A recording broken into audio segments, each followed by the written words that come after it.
So hello guys, good morning. તો અત્યારે આવી ગઈ છું કોલેજ ગાઈઝ. અત્યારે અમારો લેક્ચર સ્ટાર્ટ થઈ ગયો છે ગાઈઝ. તો હમણાં એક લેક્ચર ખતમ થયો ને હવે સેકન્ડ લેક્ચર ચાલુ થશે ગાઈઝ. હમણાં સેકન્ડ લેક્ચર અમારો સ્ટાર્ટ થઈ ગયો છે. તો પછી અમારી થઈ ગઈ છે છુટ્ટી ગાઈઝ. હું જવા નીકળી ગઈ છું હવે ઘરે જઈને મને બહુ ભૂખ લાગી ગાઈઝ. તો જમવાનું તો કંઈ હતું નહીં એટલે પછી આપણે પી લીધી ચા. પછી થોડું આપણે વ્લોગિંગ કર્યું ગાઈઝ. પછી મારા દીદીનો ફોન આવ્યો કે તું આવી જા અમારા ઘરે, કારણ કે આજે છે એમની બર્થડે ગાઈઝ. તો અમે એમના સોસાયટીના પાર્કમાં જઈને થોડું રમ્યા, વોલીબોલ રમ્યા, પણ આપણને આવડતું નહોતું એટલે પછી આપણે હિંચકા ખાધા અને પછી દીદી જોડે થોડો વ્લોગ બનાવી લીધો ગાઈઝ. પછી અમે લોકો બહાર ચાઇનીઝ ખાવા ગયા ગાઈઝ. પછી ઘરે આવીને અમે લોકોએ મેચ જોઈ, મેચમાં કંઈ ખબર પડતી નથી.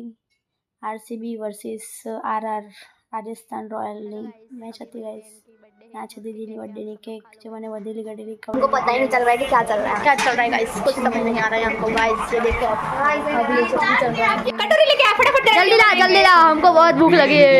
ये क्या है? बोल चल बोल. बुलबुले है. आरसीबी